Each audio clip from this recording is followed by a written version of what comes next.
Hello student, CBSE board 2023-24 का sample है आपका 086 बोर्ड का कोड दिया हुआ है। सीबीएसई ने एक आपका सैंपल रिलीज़ किया था अप्रैल के मंथ में। तब आपका सिलेबस नहीं हुआ होगा, कुछ कुछ मुश्किल से ही हुआ होगा। अब कुछ आधा लगभग सिलेबस पहुंच चुका है आपका। ठीक, तो एक बार हम अगेन बताएंगे पैटर्न में आपका किस किस चैप्टर से कितना वेटेज है आपका। फिजिक्स, केमिस्ट्री और बायोलॉजी का वेटेज कितना है आपका 2023-24 के एग्जाम में। पूरा का पूरा जो है आपका बेस्ड है पूरा एनसीईआरटी से आपका। ठीक, एनसीईआरटी के अलावा किसी चीज़ की ज़रूरत ही नहीं पड़ती है आपका साइंस के पेपर में, पूरा उसी से बेस्ड रहता है। 39 क्वेश्चन से आपका पूरे। ठीक, पेपर में जो आने हैं बोर्ड में 5 सेक्शन से बटा होगा आपका। इस सेक्शन से आपका पूरा का पूरा कैसा होगा आपका 1 मार्क्स का, मतलब पूरा एमसीक्यू है। 20 ऑब्जेक्टिव क्वेश्चन है आपका। सेक्शन बी में वेरी शॉर्ट है आपका, 2 मार्क्स का सभी आपका। 30 to 50 वर्ड्स में लिखना है। वर्ड लिमिट का मतलब होता है कि इतने में एक्यूरेट आंसर आ जाना चाहिए। इसके आगे निकल जाएगा तो नंबर तो नहीं कटने वाला, क्योंकि इंग्लिश तो नहीं है आपका, लेकिन 30 to 50 वर्ड्स में आपका एक्यूरेट आ जाना चाहिए। सेक्शन सी में आपका 7 शॉर्ट आंसर्स हैं आपके, जिनमें 3 मार्क्स मिलने हैं आपके। ओके, और आपका इसमें लिखना है 50 to 80 वर्ड्स। ऐसे ही सेक्शन डी है आपका, इसमें 3 लॉन्ग आंसर हैं आपके, 5 मार्क्स का है। ठीक, मतलब 50 नंबर का लॉन्ग, 5 3 है 15 आपका। ऐसे ही आपका लास्ट में है केस बेस स्टडी आपका। केस बेस स्टडी आपका एक फिजिक्स से होनी चाहिए, केमिस्ट्री से, एक बायोलॉजी से। हम आगे देखेंगे उसको। ठीक, अब चलते हैं हम लोग नीचे सेक्शन ए पे। ऑब्जेक्टिव क्वेश्चन शुरू करते हैं। इसमें लिया गया test tube containing solution of sodium sulphate. तो सोडियम सल्फेट का फॉर्मूला क्या होता है? Na2SO4 होता है आपके पास, कोई दिक्कत नहीं होगा। दूसरा है आपका बेरियम क्लोराइड, BaCl2 होता है, कोई दिक्कत नहीं होगा। ठीक, अब कह रहा है आपका identify the product which represent the solid state in the above reaction. Solid state बताना है अबव रिएक्शन में क्या होगा आपका। ठीक, तो हम लोग आपस में मिलाएंगे किसको किसको, Na2SO4 को और आपका BaCl2। दो कंपाउंड साफ साफ दिख रहा है, क्या होगा आपका? डबल डिस्प्लेसमेंट रिएक्शन है। Sodium is the high reactive, कहेगा मैं छोटे वाले लेस रिएक्टिव को डिस्प्लेस कर दूंगा, तो भाग गया भैया। NaCl बना आपका और BaSO4 बना। तो बेरियम सल्फेट, ये एक्टिविटी आपके एनसीईआरटी की एक्टिविटी है, ध्यान रखना आपका 1.10 कुछ ऐसा होगा आपका एक्टिविटी में, वो है आपकी एक्टिविटी। ये आपका बेरियम सल्फेट सॉलिड कहलाता है, सोडियम क्लोराइड आपका एक्वस में बनता है, ध्यान रखना। तो ऑप्शन कौन सा सही हो जाएगा आपका? Barium sulphate, sorry barium sulphate आपका ऑप्शन बी सही है आपको। ठीक, अब चलते हैं नीचे। कह रहा है the colour of the solution observe after 30 minutes of placing zinc metal to copper sulphate solution. कह रहे जिंक है आपका, इसको कॉपर सल्फेट के सॉल्यूशन पुट करो 30 मिनट्स के लिए, क्या होता है वो बताओ। तो देखो, zinc is the most reactive element, okay, as compare to copper. तो it displace copper from copper sulphate. Zinc ने कब्जा कर लिया सल्फेट के ऊपर, कॉपर अलग हो गया। तो जब भी जिंक आपका कॉपर सल्फेट से रिएक्ट करेगा आपका, ठीक, ये जिंक तो एक्चुअली में होता है सिल्वर ग्रे कलर का, लेकिन इसके साथ रिएक्ट करने के बाद जो जिंक सल्फेट बना है वो होता है आपका किस कलर का? कलरलेस, नो कलर, कलरलेस होता है। आपको ध्यान रखना है इस चीज़ का, ये लिखते जाओ आप, काम आएगा। ठीक, ये है आपका डिस्प्लेसमेंट रिएक्शन का अन्य एक्टिविटी बेच दिया है। अब चलते हैं हम आगे। अब है हमारे पास क्वेश्चन नंबर 3। इसमें लिखा mild non corrosive basic salt. Non corrosive basic salt पूछा है, कौन सा है आपका? ओके, जो आपका कोरोजन नहीं देगा तो कैल्शियम हाइड्रोक्साइड है, कोरोजन देता है आपका। सोडियम क्लोराइड है आपका, ये भी बेसिक साल्ट है आपका, ये भी कोरोजन देता है आपका। ठीक, बेसिक साल्ट आपका। NaOH भी लिखा है आपका, NaSCO3 हो, देखा होगा एक घरों में हम लोग यूज करते हैं। NaSCO3 को बोलते हैं आपका, सेकंड चैप्टर टीचर ने पढ़ा दिया होगा, एक कहलाता है आपका बेकिंग सोडा। ये नॉन कोरो जो होता है आपका। ठीक, हम घरों में आपका यूज करते हैं, फूड वगैरह जो बेकरी में होता है ना, यही आपका यूज किया जाता है। तो आप आंसर हो जाएगा NaSCO3। इसको बोलते हैं सोडियम बाइकार्बोनेट या सोडियम हाइड्रोजन कार्बोनेट आपका। इसमें भी कोई दिक्कत नहीं होगी आपको। अब चलते हैं हम लोग आगे, क्वेश्चन नंबर 4 पढ़ते हैं। On adding dilute sulphuric acid, क्या हमारे पास डाइल्यूट मतलब वीक वाला, जिसमें वाटर का अमाउंट ज़्यादा है, तो H2SO4 लिया है हमने to a test tube containing a metal X, इसमें कोई मेटल X मिला दिया हमने। A colourless gas is produce when a burning match stick is brought near it. एक कलरलेस गैस आपका रिलीज होता है जब इसके पास लाया जाता है। ये मेटल है आपका, कोई M लिख दे ब्रैकेट में यहाँ पे, ये डाइल्यूट एसिड है आपका। तो क्या होता है आपका? ठीक, अब मेटल है आपका, इसको डिस्प्लेस करेगा और H2 गैस बाहर निकाल देगा। उस मेटल का नाम बताना, वो मेटल कौन सा होगा? ठीक, जिससे क्या कौन सी गैस निकलेगी आपकी, H2 गैस रिलीज हुआ आपका। अब हमारे पास ऑप्शन है सोडियम है आपके पास, जिंक है आपका, कॉपर है और सिल्वर है आपका। सिल्वर तो लेस रिएक्टिव है, सिल्वर कॉपर तो कभी निकालेंगे ही नहीं। अब बचा सोडियम एंड जिंक में आपका। अब डाइल्यूट है आपका, तो डाइल्यूट के लिए हमें हाई रिएक्टिव मेटल भी तो चाहिए, तो हाई रिएक्टिव मेटल में कौन आएगा आपका, सल्फ्यूरिक एसिड के साथ कौन आएगा, सोडियम आएगा। तो इसकी जगह क्या आएगा आपका Na, तो क्या बनेगा आपका Na2SO4, कोई दिक्कत नहीं होनी चाहिए। ठीक, Na2SO4 बनेगा, H2 निकल जाएगा आपका। ये था 4th नंबर, तो इसका आंसर कौन सा सही हो गया आपका, सोडियम। फर्स्ट आंसर इसका सही है। अब चलते नीचे, which one of the following correct represent sodium oxide. Sodium oxide का फॉर्मूला पूछ रहा है, कौन सा करेक्ट होता है। तो हम जनरली जानते हैं सोडियम में चार्ज कितना होता है, +1 होता है, ऑक्साइड में कितना होता है, -2।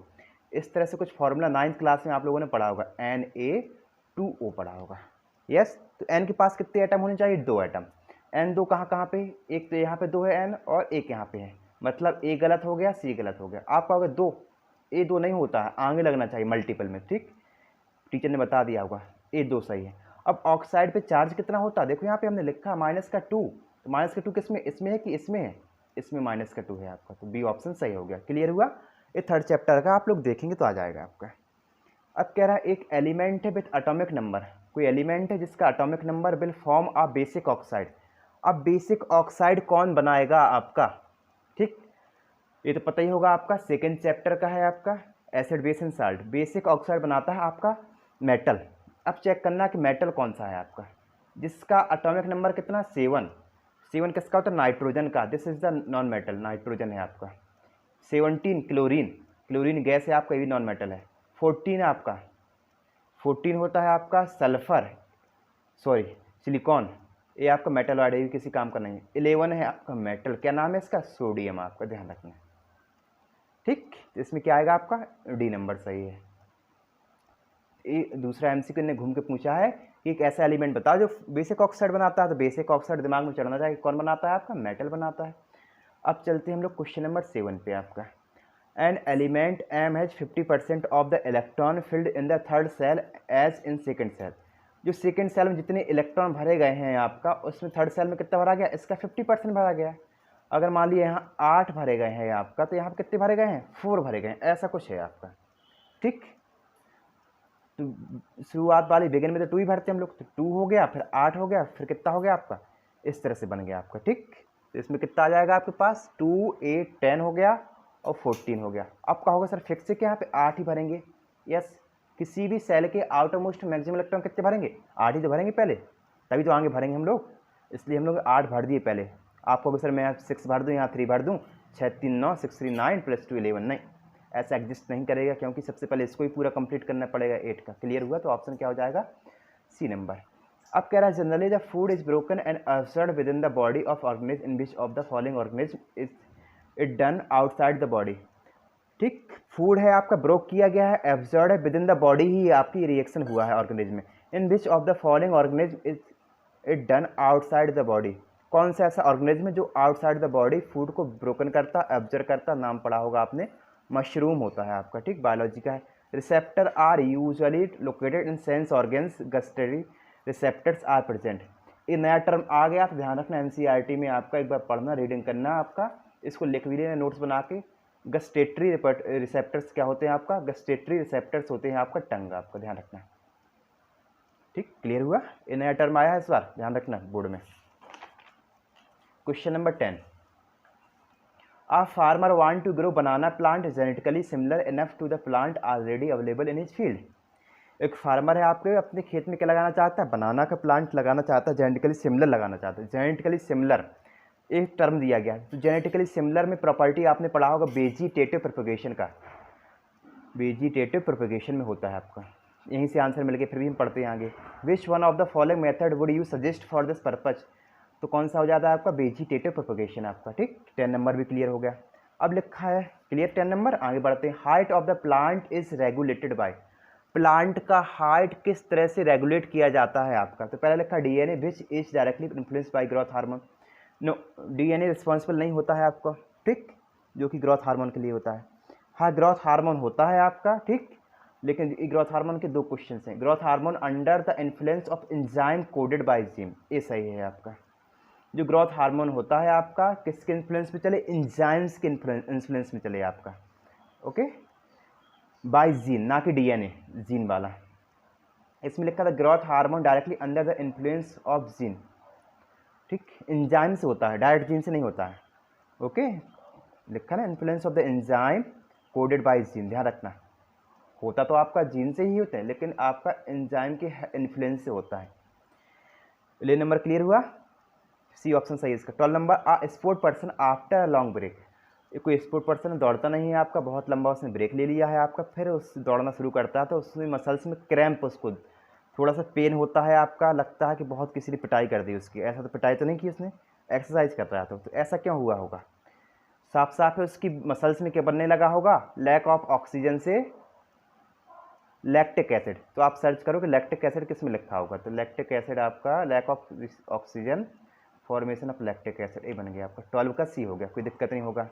Question number 13, an object is placed in front of a convex mirror, its image is found.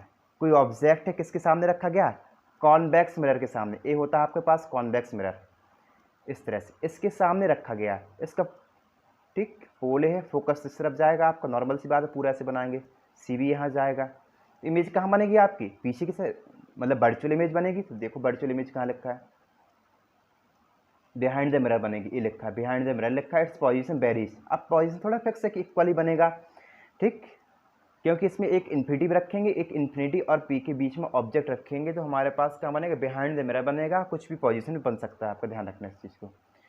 इसमें इक्वल इक्वल लिखा, वो तो चांस ही नहीं, कोई भी चांस नहीं है, ये थोड़ी ना कॉन्वेक्स, वो सॉरी कॉनकेव मिरर है आपका। When light enters the atmosphere, it strike on extremely fine particles। जैसे ही एटमॉस्फेयर में लाइट जाता है तो वो छोटे छोटे पार्टिकल्स, जो डस्ट पार्टिकल्स होते हैं, उसमें जाकर टकराता है आपका, ठीक, which deflect the ray of light, जैसे पार्टिकल्स हुए डिफ्लेक्ट करता है इस तरह से रे ऑफ लाइट को, ओके। तो कौन सा ऐसा फिनोमिना है आपका, किसके कारण होता है, तो स्कैटरिंग ऑफ लाइट, साफ साफ दिख रहा होगा, किससे होता है आपका, स्कैटरिंग ऑफ लाइट से, सी नंबर हो गया। क्वेश्चन नंबर 15 है आपका, ए अवर एनवायरनमेंट से क्वेश्चन था, ए ह्यूमन आई से क्वेश्चन था, ए आपका उससे मिरर से क्वेश्चन है आपका, लाइफ प्रोसेस से क्वेश्चन है आपका, ठीक, इस तरह से हम क्वेश्चन सब बताते हुए जा रहे हैं आपका।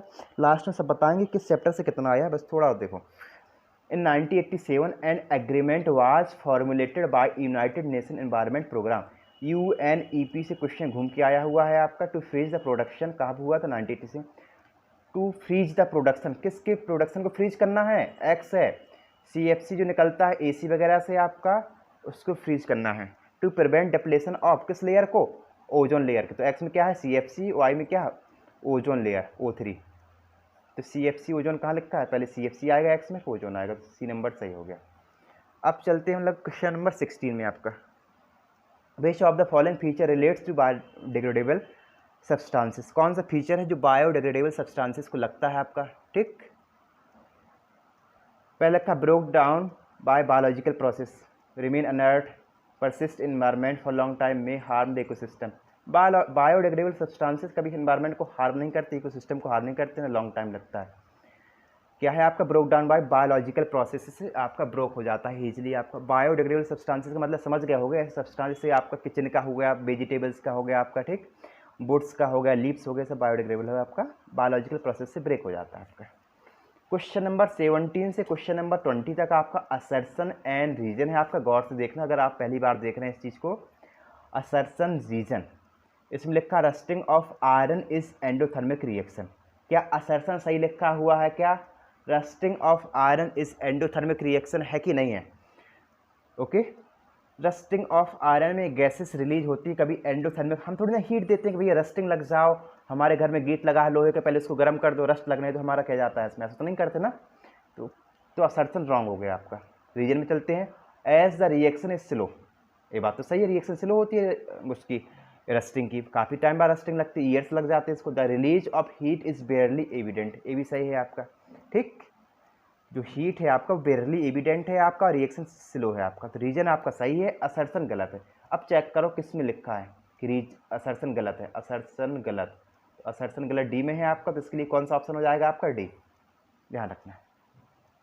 18 में चलते हैं हम लोग, probability of survival of an organism produced through asexual reproduction is more than that of organism produced through asexual mode।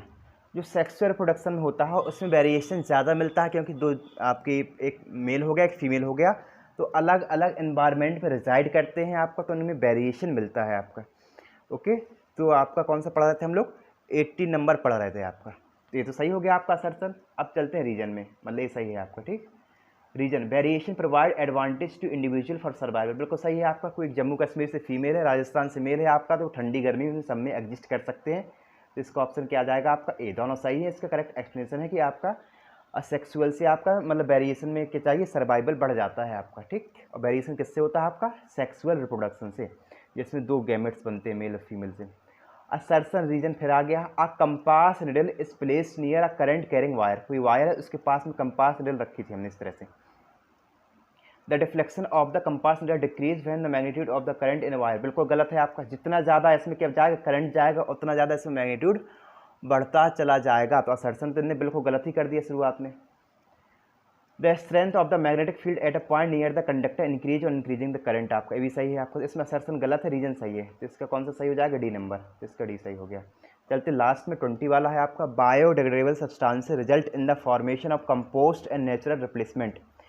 जो बायोडिग्रेडेबल सब्सटेंसेस होते हैं फॉर्मेस करते हैं कंपोस्ट और नेचुरल रिप्लेसमेंट, बिल्कुल सही है आपका, नया सब्सटेंस बनाते हैं, तो ये तो आपका सही हो गया। लिखा it is due to break down of complex inorganic substances, inorganic substances कभी टूटता नहीं है आपका, तो गलत हो गया आपका।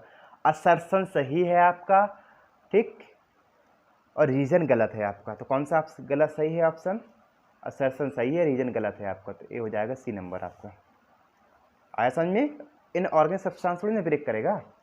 अब चलते हैं आपका 2 मार्क्स के क्वेश्चन में, सेक्शन बी है आपका, dilute HCl is added to zinc granules, किस में ऐड किया गया है आपका, जिंक ग्रेन्यूल्स में, Zn प्लस HCl आपका। ये एक्टिविटी आपकी पहले चैप्टर की है, शुरुआत में 2-3 एक्टिविटी आप जाओगे, ठीक, तो मिलेगा आपको, सॉरी सेकेंड चैप्टर की है। How would you prove that the chemical change has taken place here, support your response with 2 arguments. कह रहे सपोर्ट करो कि केमिकल रिएक्शन के बीच में हुआ होगा कि नहीं हुआ, अभी तो हमने जनरल बना दिया कि हुआ है आपका, हाई रिएक्टिव था जिंक। तो सबसे पहले कौन सी गैस निकली, H2 गैस निकली। अगर इसको बर्न करेंगे तो पॉप साउंड से बर्न होगी, तो बता देंगे इसमें H2 गैस निकला है।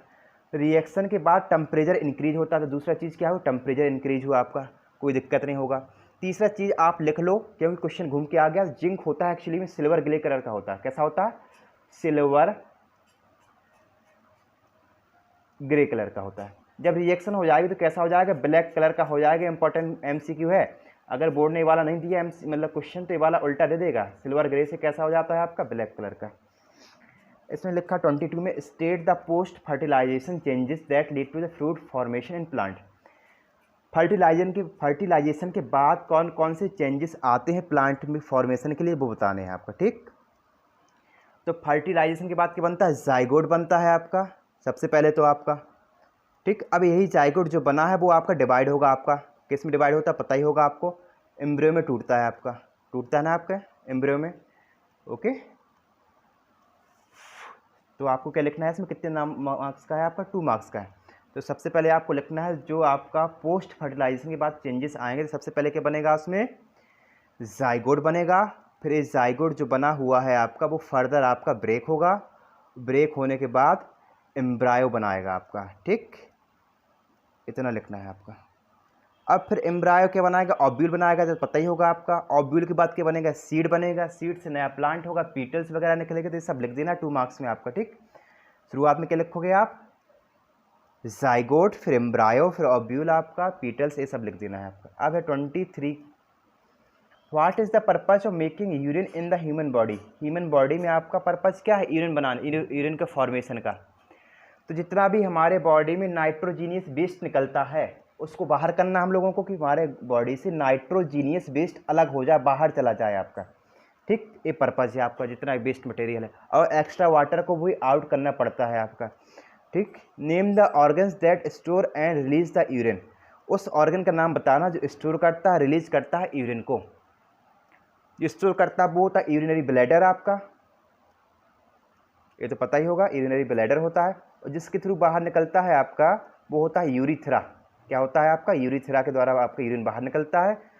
यूरिन कहाँ पे स्टोर होता है? यूरिनरी ब्लैडर में आपका।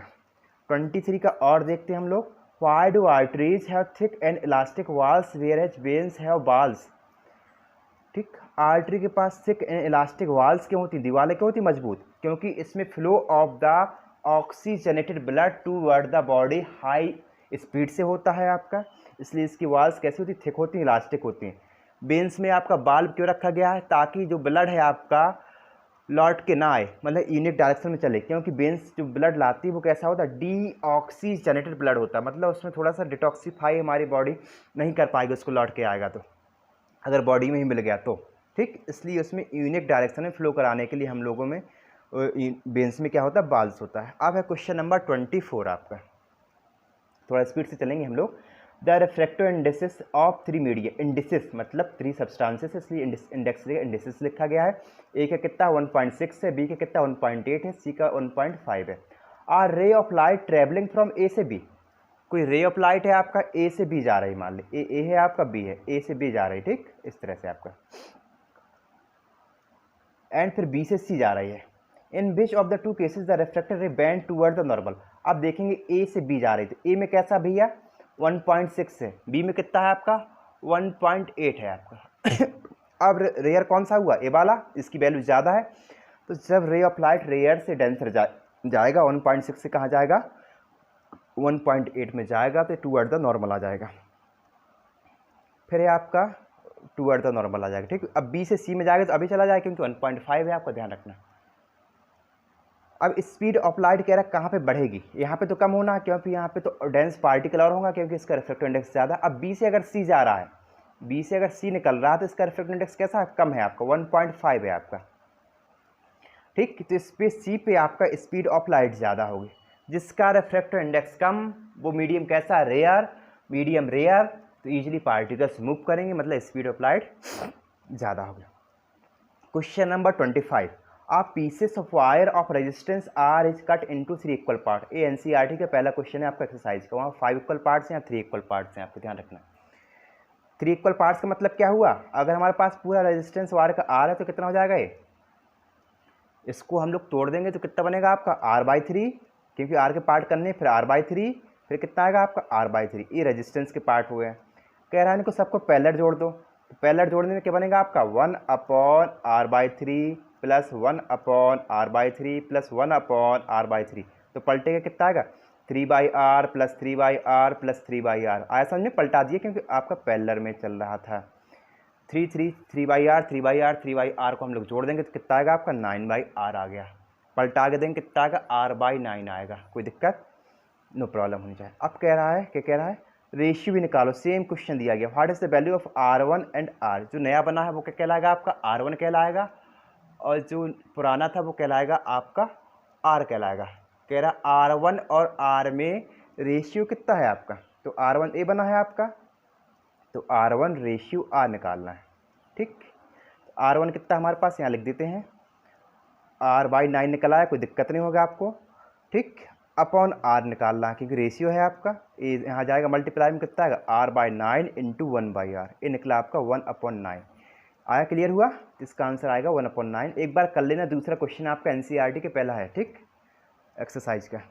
इसमें 25 में और लगा है, refer to the image below and state how the magnetic field pattern indicate region where the magnetic field is stronger outside the magnet, what happens to the magnetic field the current in the circuit is reverse. ये बना हुआ है आपका, ठीक, ये है आपकी बैटरियाँ लगी हुई है आपका, ये सोलेनॉइड है आपका, ये मैग्नेटिक फील्ड लाइंस बनी हुई हैं आपका। तो पूछ क्या रहा है, क्या निकालना है इसमें, कह रहा है indicate the region where the magnetic field line is stronger outside. कह रहा है वो रीजन बताओ मैग्नेट के बाहर जहाँ पे मैग्नेटिक फील्ड लाइंस कैसी होंगी आपकी, स्ट्रॉन्ग होगी, जहाँ जहाँ पे भीड़ ज़्यादा होगी, क्राउडेड रीजन में, एक क्राउडेड रीजन कहलाता है, ए वाला है। ठीक, जहाँ पे भीड़ ज़्यादा होगी वहाँ पे मैग्नेटिक फील्ड लाइन कैसी होगी आपकी, ज़्यादा होगी, कोई दिक्कत नहीं होगी इतने में आपका। ठीक, मतलब पोल्स के पास क्या लिखोगे आप, ये नॉर्थ मान लिए, साउथ है आपका, तो near the poles magnetic field line कैसी होगी आपकी, मैक्सिमम होगी, कोई दिक्कत ना होगा। और कुछ पूछा था क्या इसमें साथ में, हाँ, कह रहा है आपका when the current in the circuit reverse magnetic field lines की डायरेक्शन क्या हो जाएगी, वो भी रिवर्स हो जाएगी आपका। ये आपका ऐसे करंट जा रहा है, यहाँ अब माइनस का पलटा देंगे पूरा, तो जो डायरेक्शन जा रही है वो भी पलट जाएगी। वह reversing the direction of the current magnetic field lines also reversed आपका। अब चलते हैं क्वेश्चन नंबर 26 में। हम लोग लिखा study the food chain given below and answer the question that follow. आपका लीफ है, कैटरपिलर खा गया है, फिर आपका कैमलियन है, आपका स्नेक है, आपका मंगूज, नेवला है। आपका स्नेक को कौन खा गया? मंगूज। ये पूरा फूड चेन दिया गया है।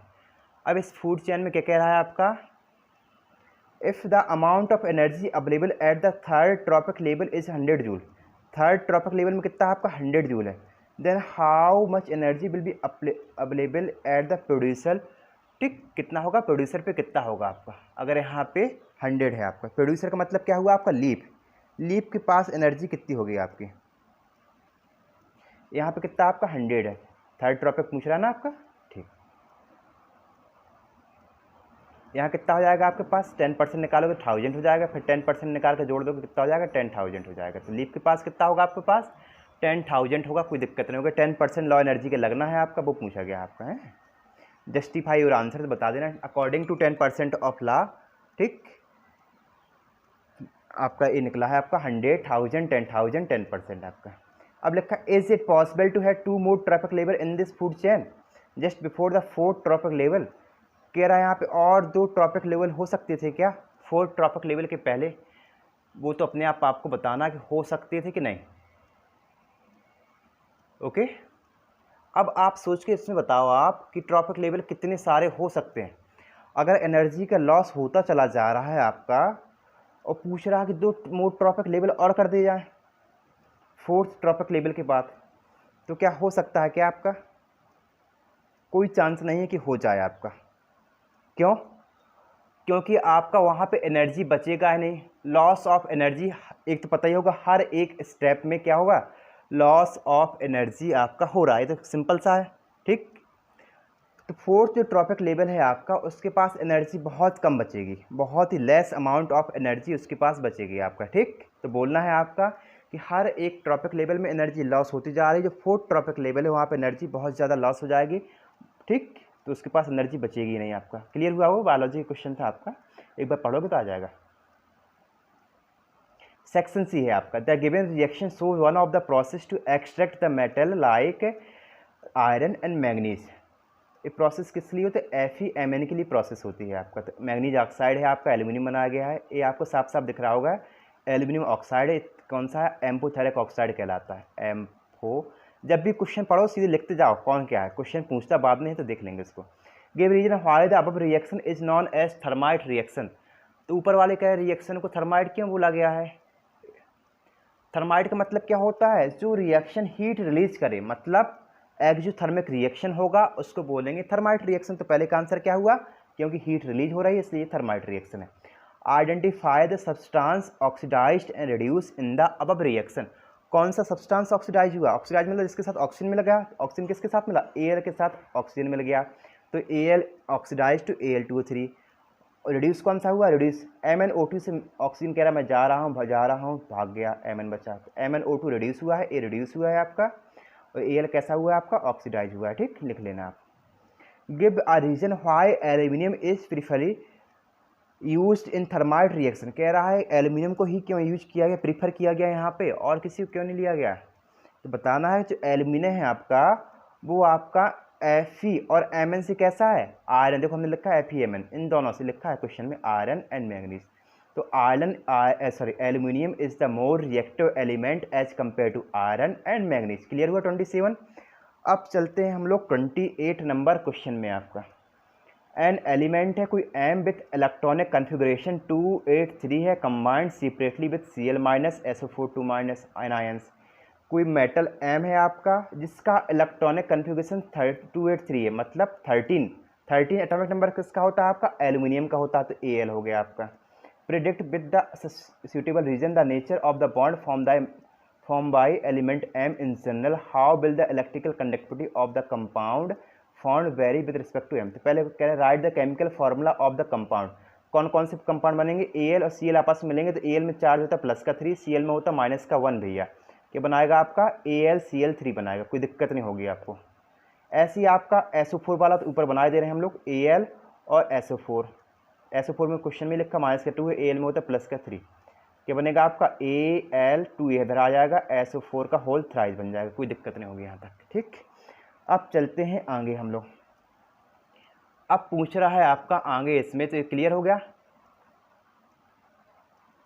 अब एनायन दिया गया है साफ साफ पे, तो बॉन्ड का फॉर्मेशन कैसा होगा, कैटायन होगा, नॉर्मल सी बात है। तो कौन सा बॉन्ड बनाएगा आपका, आयनिक बॉन्ड बनने वाला है यहाँ पे। कौन सा बॉन्ड बनेगा आपका, आयोनिक बॉन्ड बनेगा, no problem. How will the electrical conductivity of compound form vary with respect to M, कह रहा है इलेक्ट्रिकल कंडक्टिविटी कैसे आपका वेरी करेगा। ठीक, जो कंपाउंड्स होता है आपका इलेक्ट्रिसिटी कंडक्ट करेगा, लिक्विड या मॉल्टन स्टेट में करेगा, बताना है पहले आपका, सॉलिड स्टेट में नहीं करेगा आपको। तो जो एम है अगर सॉलिड फॉर्म में लेंगे वो इलेक्ट्रिकल कंडक्टिविटी नहीं कराएगा आपका, लेकिन लिक्विड या मॉल्टन स्टेट में कराएगा। क्वेश्चन नंबर 9 में चलते हैं आपका, आ गया होगा समझ में, कोई दिक्कत नहीं होगा। ठीक, सॉरी अभी और वाला बच्चा ना इसका। A reddish brown metal X when heated in air gives a black colour compound. ये 2020 आपके 3 में आपको जो निकल गया बोर्ड अभी अप्रैल वाला, मार्च अप्रैल वाला, उसमें भी पूछा गया है आपका 22-23 वाले में। ठीक है, पेपर में आपका बोर्ड में ही पूछा है आपका। ये क्वेश्चन मोस्ट वांटेड रहता, आ ही जाता है आपका। आ रेडिश ब्राउन मेटल एक्स है, मतलब कौन सा होगा रेडिश ब्राउन, कॉपर होगा। इसको एयर में हीट किया गया, O2 मिला दिया तो कॉपर ऑक्साइड बना है, ब्लैक कलर का कंपाउंड। बैलेंस कर लो इसको आप, 2 लगा दो यहाँ पे, 2 लगा दो। Which when heated in presence of H2, अगर कह रहा है इसी का रिएक्शन किससे कराया जाए, H2 से कराया जाए, CO प्लस H2, तो क्या बनेगा आपका CO प्लस H2।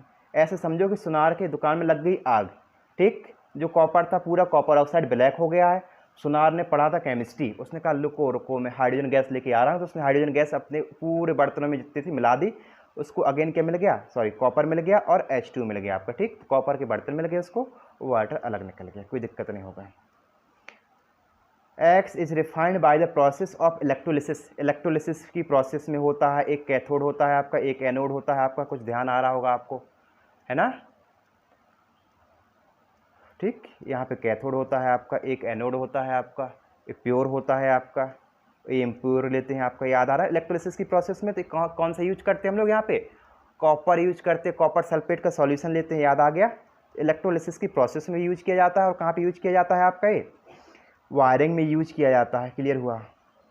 कह रहे एक्स वाई का आइडेंटिफिकेशन करो, तो X is the copper, Y is the copper oxide, no problem. अब 28 क्लियर हुआ होगा। 29 we are advise to take iodise salt in our diet by doctors, हमें डॉक्टर कहता है आयोडाइज साल्ट ही आपका लो एसेंशियल है बॉडी, ऐसा क्यों बोलता है आपका, justify its important on our body, बिना आयोडीन के काम नहीं चल सकता का, ये डॉक्टर बोलता है। ठीक, तो आयोडीन हमारी बॉडी में थायरॉक्सिन जो निकलता है आपका, जो गाइटर डिसीज होती है उससे सेव करता है, जो थायरॉक्सिन हार्मोन निकलता है उसके मेटाबॉलिक एक्टिविटी को भी कंट्रोल करता है आपका। ठीक, बैलेंस ग्रोथ करता है आपका, जितना भी कार्बोहाइड्रेट हम लोग लेते हैं, प्रोटीन लेते हैं आपका, और आपका ग्लूकोज हो गया, इन सब का मेटाबॉलिक एक्टिविटी को फैट हो गया आपका कंट्रोल करता है। क्लियर हुआ। तो क्यों लेते हैं, क्योंकि ये प्रोटीन, कार्बोहाइड्रेट और फैट का मेटाबॉलिक एक्टिविटी कंट्रोल करता है। दूसरा आपका गाइटर डिसीज से हम लोगों को सेव करता है। क्वेश्चन नंबर हमारे पास है 30, 9 क्वेश्चन बचे हैं, 30 में चल रहे हैं हम लोग। What is the probability of a girl of boy being born in a family, क्या प्रोबेबिलिटी होगी जो गर्ल है या बॉय है हमारे फैमिली में होगी। ये सिंपल सा बात है, 50-50% चांस रहता है। 50% चांस है कि बॉय होगा, 50% चांस है कि गर्ल होगी आपकी। ठीक, यही पढ़ा होगा आपने कि मेल के पास कौन सा होता है, XY होता है, फीमेल के पास कितना होता है, XX होता है। तो बॉय कब निकलेगा आपका, बॉय कब होगा, मतलब XY आपस में मिलेगा पक्का, इसका X इसका Y। अब मान लीजिए इसका X मिला और इसका X मिला, तो जब XY मिलेगा आपका, मतलब 50% में XY आ गया आपका, और 50% में गर्ल के लिए क्या आ गया, XX आ गया। ठीक, इस तरह से आपका होता है आपका, कोई दिक्कत नहीं होगा आपका। अब चलते हैं हम लोग आगे। एक्सप्लेन वाई द, पूरा मतलब प्रोसेस बना देनी है आपको, लिख देना है कि 23 क्रोमोजोम होते हैं, 1 ऑटोसोम होता है। ठीक, 6 क्रोमोजोम होता है, 22 ऑटोसोम्स होते हैं। 31 explain why the refractive index of any material with respect to air is always greater than 1। ठीक, किसी भी मटेरियल का जो रिफ्रैक्टिव इंडेक्स होता है आपका, वो एयर के रिस्पेक्ट में हमेशा 1 से बड़ा क्या होता है। तो रिफ्रैक्टिव इंडेक्स का फॉर्मूला क्या होता है भैया बताओगे, speed of light in air upon speed of light in medium, air और मीडियम आपका, ठीक। अब बताओ एयर में स्पीड ज़्यादा होगी कि मीडियम ज़्यादा होगी? एयर में ज़्यादा होगी तो ऊपर वाली वैल्यू कैसी होगी, बड़ी, नीचे वाली छोटी होगी, तो आंसर ज़्यादा ही आएगा हमेशा। मान ली ऊपर 4 है, नीचे आपका 1 है या 2 है या 3 भी मान लो, इससे तो ज़्यादा ही वैल्यू कम है आपका। जिसकी ज़्यादा स्पीड, स्पीड किसकी ज़्यादा, एयर में स्पीड ज़्यादा होगी लाइट की एज कम्पेयर टू मीडियम, तो रीजन क्या लिखोगे, speed of light in air is max as compare to speed of light in आपका मीडियम, इसलिए आपका होता है, ठीक, कोई दिक्कत नहीं होगी। अब चलते हैं आगे। In the figure below a light रे travel from air into semi circular plastic box. इसमें आपका क्या चल रहा है, आपका इरेज कर दे, थोड़ा फिगर बनाना पड़ेगा, फिगर है इसमें, ठीक। ये है आपका हमारे पास क्या, सेमी सर्कुलर प्लास्टिक ब्लॉक है आपका। Give a reason why the ray does not deviate at the semi circular boundary of the plastic block. Plastic block का सेमी सर्कुलर बाउंड्री में आपका ये बैंड क्यों नहीं होता है, ये रीजन पूछा गया है आपका, ओके। ये सेकेंड पार्ट है आपका इसका। अब देखो ये नॉर्मल है आपको तो पता ही होगा, ये इंसिडेंट रे एरो देखो आप 40 डिग्री से यहाँ पे बन रहा है आपका, निकलेगा कैसा आपका, कुछ इस तरह से निकल जाएगा ना इस तरह से आपकी रे ऑफ लाइट, ओके। ये है एयर प्लास्टिक, ठीक। तो यहाँ पे क्या है आपका, एयर और प्लास्टिक, ये एयर है आपका, ये प्लास्टिक है आपका। इन दोनों का इंटरफेस में, इस इंटरफेस से जब निकल रहा है आपका ये नॉर्मल से इंसिडेंस आपका एयर प्लास्टिक इंटरफेस में, तो यहाँ पे कोई डेविएशन नहीं मिलता है, ओके। ये बार रीजन, तो रीजन में क्या है आपका, जो रे ऑफ लाइट है वो जो कैसे जा रही है आपके, नॉर्मल जा रही होगी तो डेविएशन नहीं मिलेगा। रे ऑफ लाइट कैसे जाए आपकी, नॉर्मल जाएगी, तो रीजन क्या लिखना है आपका, the ray of light going to normal so it does not deviate, normal जाएगी तो डेविएट नहीं करेगी, खत्म बात। ये नॉर्मल है आपका, ठीक।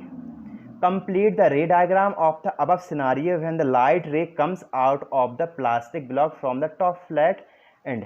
ये है आपका टॉप फ्लैट एंड आपका, ठीक। तो कह रहा है कंप्लीट द रे डायग्राम, हमने रे डायग्राम पूरा कंप्लीट ही कर दिया है आपका, कोई दिक्कत ही नहीं होगी आपको।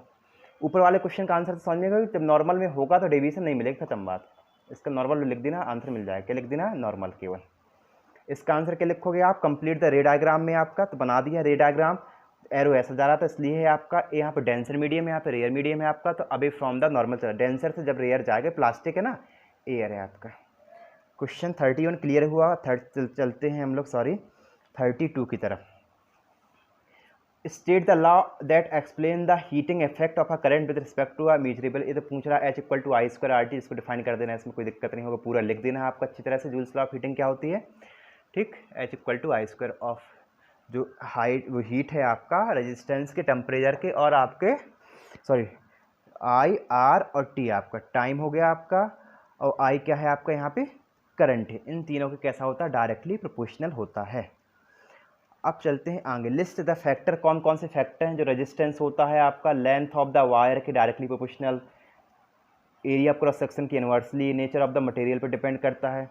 32 का क्लियर हुआ। अब चलते हैं 33 में, आपको 6 क्वेश्चन बचे हैं। Ananya responded to a question, why do electrical appliance with metallic body are connected to the mains through a 3 pin plug. जितना भी इलेक्ट्रिकल मेटालिक बॉडीज़ होता है, जैसे कूलर हो गया हमारे पास, इलेक्ट्रिकल प्रेस हो गया, या आपका जितना भी फ्रिज हो गया, इन सब का मेटालिक बॉडी का 3 पिन प्लग होता है, लेकिन बाकी सबका 2 पिन प्लग क्यों होता है, ऐसा क्यों होता है, ये अनन्या ने क्वेश्चन किया।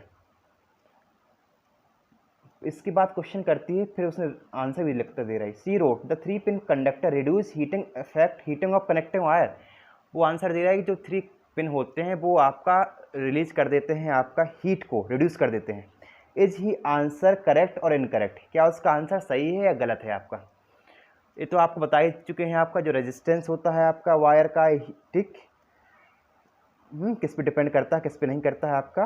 What is the function of a fuse in a domestic circuit. देखो क्वेश्चन कितना घूम के पूछा, फ्यूज का यूज पूछ लिया है आपका, और आपका पूछ लिया कि 3 पिन प्लग का, 2 पिन प्लग का। तो ये डोमेस्टिक इलेक्ट्रिक सर्किट वाला टॉपिक आपका लास्ट में, magnetic effect of electric current में आपका, उसमें है आपका। तो जो अनन्या ने आंसर दिया है वो बिल्कुल गलत दिया है। क्यों, 3 पिन प्लग होगा 3 पिन कब होता है? एक जो मोटा वाला पिन होता है ना, इस तरह से वो लगा रहा होता है 3 पिन का, इस तरह से जो मोटा वाला पिन होता है वो किस लिए है? आपका वर्थ वायर है। जो मेटल बॉडी में एक्स्ट्रा इलेक्ट्रॉन्स आ जाते हैं उनको अर्थिंग कराता है उसको, तो अर्थ वायर होता है, ना कि उसका हीटिंग रिड्यूस करने में काम आता है। What is the function of domestic fuse in domestic electric circuit? तो ये हमारी डिवाइस जितनी भी होती हैं आपका शॉर्ट सर्किट से आपका बचाता है आपका, ठीक। तो बोलना है it protect the devices of circuit from the short circuit, ठीक है। क्लियर हुआ? सेक्शन सी खत्म होता है, हम थक चुके हैं। अब चलते हैं सेक्शन डी पे आपका 34, 35, 36, 37, 38। अभी क्वेश्चन थोड़ा बड़ा है आपका, पेपर काफ़ी बड़ा है। 34 है, Rahmat classified a reaction between methane and chlorine in the presence of sunlight as a substitution reaction, ठीक। ये आपका चैप्टर फर्स्ट का है, substitution, sorry reaction substitution reaction दे दिया है आपका। कार्बन एंड इट्स कंपाउंड का है आपका। सपोर्ट रहमत views with suitable justification and illustrate the reaction with the help of balance chemical equation, मतलब मिक्स है आपको, कुछ पोर्शन आपका किसका फोर्स का है, कुछ फिक्स का है। चलो इसका हम आंसर देते हैं। किसके साथ करानी है? आपका मीथेन। CH4 के साथ किसकी करानी है? क्लोरीन की करानी है। तो क्या बनेगा आपका? CH3Cl बनेगा आपका, और HCl अलग हो जाएगा। एक किस टाइप की रिएक्शन है आपकी? एक कहलाती है सब्स्टिट्यूशन रिएक्शन, 4th चैप्टर की पढ़ा होगा आप लोगों ने। सेकेंड में थोड़ा फास्ट चलते हैं हम लोग। Chlorine gas was prepared using electrolysis of brine solution. Brine solution कहलाता है आपका NaOH कहलाता है आपका, साफ साफ है, ठीक। क्लोरीन गैस उससे प्रिपेयर होती है आपके, सेकंड चैप्टर का साल्ट वाला है, पहला टॉपिक है। Right the chemical equation two represent the change, identify the other product formed in the process and give one application of each. सबका एक एक एप्लीकेशन भी हम लोगों को देना है। तो कौन सी रिएक्शन थी आपकी? सेकंड चैप्टर में पढ़ लिया होगा अब तो। NaCl प्लस H2 होता है आपका, NaOH से मिलता है आपका, Cl2 निकलता है, H2 गैस निकलती, ये चीज़ है आपका।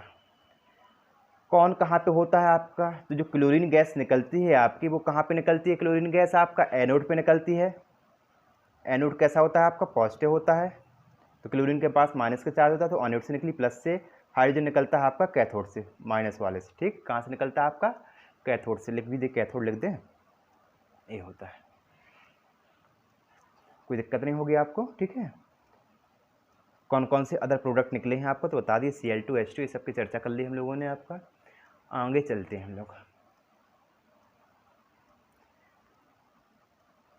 क्लोरीन गैस वाज प्रिपेयर्ड, इसको बैलेंस, इसका ही हो गया ना, ओके। ये दोनों क्वेश्चंस हो गए आपको, ठीक है। इसको बैलेंस कर देना है, बैलेंस नहीं होगा आपका 2Na हो गया, 2 हो गया आपका, ओके। देख लेना अगर बैलेंस नहीं हुआ हो तो बैलेंस कर देना है इसको, ओके। 2 टाइम्स है आपका, अब बैलेंस हो गया होगा, ठीक। H2Cl2 बैलेंस हो गया। अब चलते हैं आगे। Rana while doing certain reaction observed the heating of substance X with vinegar like smell with a substance Y which is used in an industrial solvent in the presence of concentrated sulfuric acid on a water bath give a sweat smelling liquid। फंस गया question. क्या पूछ रहा है आपका? Sweat smelling liquid आपका, okay. Doing certain reaction observe that heating of substance X with vinegar, कोई X substance है उसको किसके साथ कराना है? विनेगार से कराना। विनेगार का फॉर्मूला क्या होता है? एस्टिक एसिड CH3COOH, क्या होता है? CH3COOH, ये कहलाता है आपके पास विनेगार कहलाता है आपका। Like smell with a substance Y which is used as industrial solvent in presence of concentrated sulfuric acid on water bath gives a sweet smelling liquid Z मिलता है हमको। क्या मिलता है आपका? स्वेट स्मेलिंग लिक्विड Z मिलता है। अब एक क्वेश्चन चला गया 4th चैप्टर में आपका। तो 4th चैप्टर में आप लोगों ने देखा होगा ईस्टर वगैरह बनता था आपका स्वेट स्मेलिंग वाला, तो कुछ याद आ गया होगा आपको, है ना, कि एस्टिक एसिड में हम लोग क्या मिला देते कि स्वेट स्मेलिंग आपका यहाँ पे फॉर्म्ड हो जाए। तो आपने पढ़ा होगा sodium hydroxide NaOH, caustic soda होता है आपका NaOH, ठीक है। NaOH पढ़ा होगा आप लोगों। इसमें आपका पूछ रहा है आपका साथ में, ठीक। ये है आपका ईस्टर। इसमें हम लोगों को किसकी रिएक्शन करानी है? आपकी ईस्टर के साथ, ताकि स्वेट स्मेलिंग सब्सटेंस बने। तो नीचे लिख देते हैं CH3COOH के साथ हम लोग मिलाते हैं क्या आपका? इथेनॉल अल्कोहल CH3CH2OH मिलाते हैं। जब इथेनॉल अल्कोहल आपस में मिलता है इन the presence of concentrate acid, याद आ रहा होगा ये रिएक्शन कहलाती है ईस्टिफिकेशन रिएक्शन। CH3COO CH2CH3 इस तरह से बनती है आपका। ये ईस्टिफिकेशन रिएक्शन, ईस्टर बनता है, स्वीट स्मेलिंग, आपका कोई दिक्कत नहीं होगा। तो एक्स में क्या लिया हमने, इथेनोइक एसिड लिया है आपका, वाई में लिया इथेनॉल, ठीक। ये है आपका ईस्टर। ईस्टर का दूसरा नाम होता है इथाइल इथेनोएट, तो लिख लो, काम आ जाएगा बोर्ड में, इथाइल इथेनोएट, कोई दिक्कत नहीं होगा। एक क्वेश्चन का थोड़ा हमें लग रहा है कुछ पोर्शन इस वाले का एक एप्लीकेशन छूट गया ना, इसका एप्लीकेशन क्या होता है वाले क्वेश्चन का, ठीक। एप्लीकेशन का मतलब होता है आपका यूजेज बताना, कहाँ कहाँ पे यूज होता है आपका, सबका यूज बताना। सोडियम हाइड्रोक्साइड कहाँ पे यूज होता है, पेपर बनाने में होता है, आर्टिफिशियल फाइबर होता है, डिटर्जेंट सोप बनाने में किया जाता है, हाइड्रोजन का फ्यूल के फॉर्म में किया जाता है, हाइड्रोजन गैस का तो सुना ही होगा आपका, ठीक। अमोनिया फर्टिलाइजर बनाने में किया जाता है। अब क्वेश्चन है 35, give below a certain situation, analyse and describe its possible impact on a person. लिखा test of a male testis of a male boy are not able to descend into scrotum during his embryonic development, आपका, ठीक। Condition पूछ रहा है, कह रहा क्या होगा, सिचुएशंस इसमें दी गई हैं, तो इसमें क्या होगा। तो पहले में कह रहा है टेस्टिस ऑफ मेल बॉय, जिससे स्पर्म बनता है आपका, are not able to descend into scrotum. Scrotum covering होती है आपकी पूरी, जो टेम्परेचर मेंटेन करती है आपके, ठीक, into scrotum during his embryonic development. इसमें जो स्पर्म बनता है आपका इफेक्ट करेगा आपका।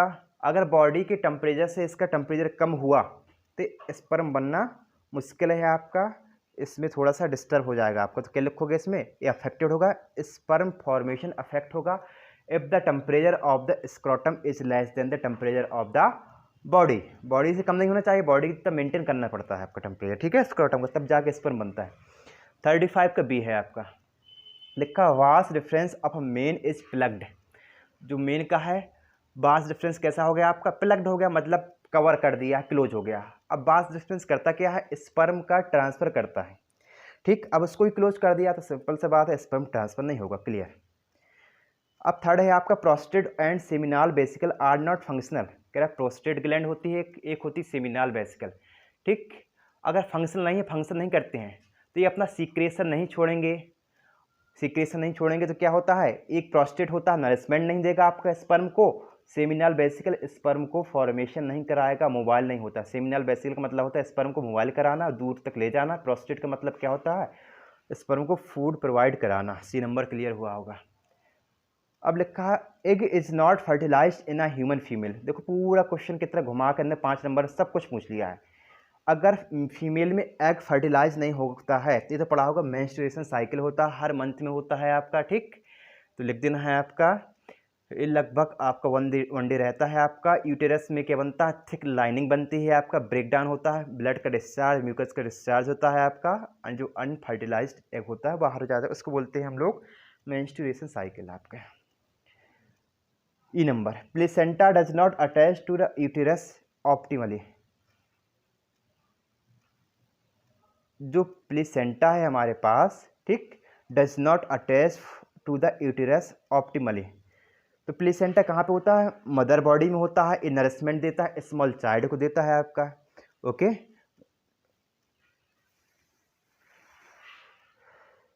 ठीक, अगर नहीं है आपका तो नॉर्मल सी बात है, नरिशमेंट नहीं मिलेगा, ऑक्सीजन गैसेस का जो आपका एक्सक्रीटा हो गया वो फूड का एक्सचेंज नहीं होगा, खत्म बात है ना। ये बहुत बेसिक से क्वेश्चन पूछे गए हैं, क्योंकि साइंस का बेसिक आता है, किसी को नहीं आता है। देखो बिल्कुल सिंपल सा प्लेसेंटा का काम भैया, जो प्लेसेंटा अगर नहीं है तो प्लेसेंटा अपना काम नहीं करेगा, खत्म बात, अटैच नहीं है तो उसमें।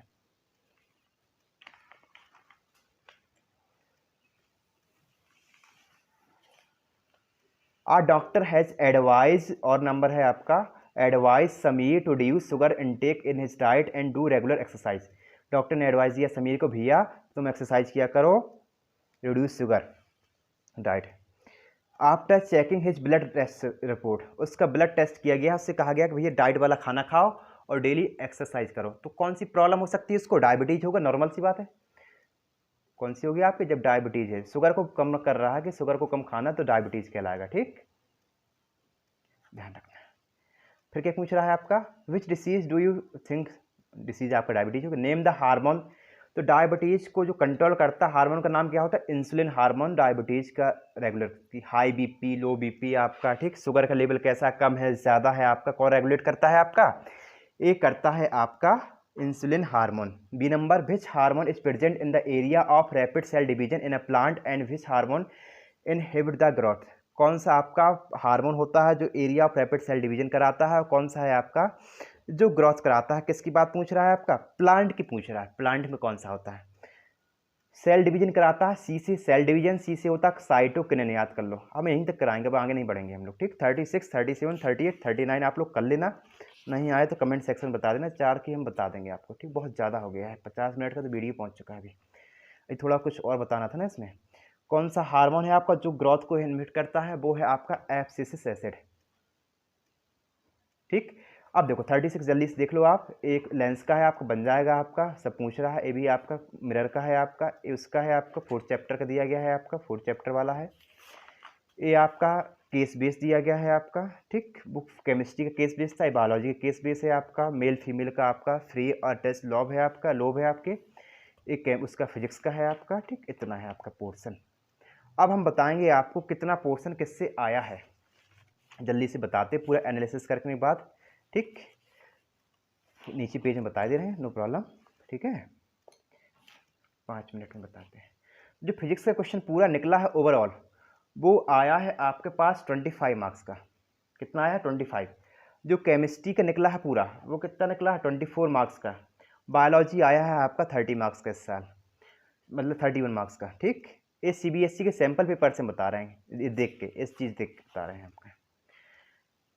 जो लाइट है आपका, लाइट से केवल एक MCQ पूछा गया है, ठीक। तो हमने बना के भी रख लिया है आपका, तो लाइट से देख लो। देखो लाइट से केवल एक MCQ पूछा गया है, 2 मार्क्स का है एक पूछा गया, 3 मार्क्स का एक पूछा गया है, 4 मार्क्स का लाइट से कुछ नहीं है, 5 मार्क्स का एक है, टोटल आपका 11 नंबर का है। लाइट से सबसे ज़्यादा आया हुआ है इस साल। ह्यूमन आई से 1 नंबर का है, केवल एक MCQ ही आया हुआ है केवल, ऐसा नहीं कि एक ही आएगा, एक कोई पक्का नहीं है आपका, ठीक। अभी दिया है। इलेक्ट्रिसिटी आपका एक है, और भी लगा हुआ है इसमें, 1 नंबर कुछ नहीं इलेक्ट्रिसिटी में, इसमें है आपका 9 नंबर है। मैग्नेटिक में 1 नंबर का, 1 नंबर का, 2 नंबर का एक क्वेश्चन है, 3 नंबर का एक क्वेश्चन है। इस तरह से आपका पूरा क्वेश्चन फिजिक्स में हुआ 25 मार्क्स का। ऐसे ही हमारे पास केमिस्ट्री में काफ़ी सारा कंटेंट दिया गया है आपका, ठीक। केमिस्ट्री में दिया गया है आपका केमिकल इक्वेशन, रिएक्शन इक्वेशन से एक्टिविटी बेस्ड क्वेश्चन, जो ऐसे क्वेश्चन आए हुए हैं वो 3 मार्क्स के हैं। 1 नंबर के क्वेश्चन कितने हैं, 3। एसिड बेस साल्ट में आपके जो आए हुए हैं 1 मार्क्स के कितने हैं, सेकंड चैप्टर से 3। ऐसी मेटल नॉन मेटल से कितने आए हुए हैं, 3 आए हुए हैं आपके, ठीक। 5 मार्क्स से किसी से नहीं आया हुआ, केवल 5 मार्क्स से आया हुआ है आपका लास्ट वाले चैप्टर से, कार्बन एंड इट्स कंपाउंड से 5 मार्क्स का आया हुआ। ये वाला क्वेश्चन बता रहे हैं हम, 5 मार्क्स का ये दिया है आपका। 5 मार्क्स का कहाँ गया, एक सेकेंड, ये है आपका, ठीक। ये कार्बन एंड इट्स कंपाउंड से आया हुआ है, ये हमने लगता है छोड़ दिया, और वाला नहीं कर पाए पूरा, है ना। कोई दिक्कत नहीं, कर लेना आप लोग, जो नहीं बनेगा हम तो बताना, हम सब करा देंगे आपका, ठीक। इस तरह से आपका डिवाइड है पूरा सेक्शंस, तो आपको सही से पढ़ना है। कुछ चेंजमेंट किया है पिछले साल से इसमें, बाकी सब आपका सेम रखा है इन लोगों ने। कुछ चेंजमेंट का मतलब, पहले एक्टिविटी डायरेक्ट आती थी, अब एक्टिविटी देखो कैसे घुमा के किया है। ये एक्टिविटी भी डायरेक्ट नहीं है, थोड़ा घुमा के किया है, तो 19-20 किया है आपका। बाकी इस पेपर बहुत सिंपल है, पिछले साल से भी कह सकते हैं कि टफ नहीं है आपका, सिंपल ही पेपर है आपका। पूरा का पूरा 99.9% पूरा NCERT से बेस्ड है आपका। एक आध टर्म कहीं पे मिल जाता है, जैसे आपका टीचर इतना बता ही देंगे, गस्टेटरी रिसेप्टर्स हैं आपका, है ना, एक आध टर्म मिला है। बाकी हमने पूरा चैप्टर पूरा देखा है आपका, पूरा NCERT से पढ़ लो आप, उतने में आपका काम चल जाएगा, ठीक। तो ओके, आज का यहीं तक रखते हैं आपका, बहुत ज़्यादा हो गया है। BR board.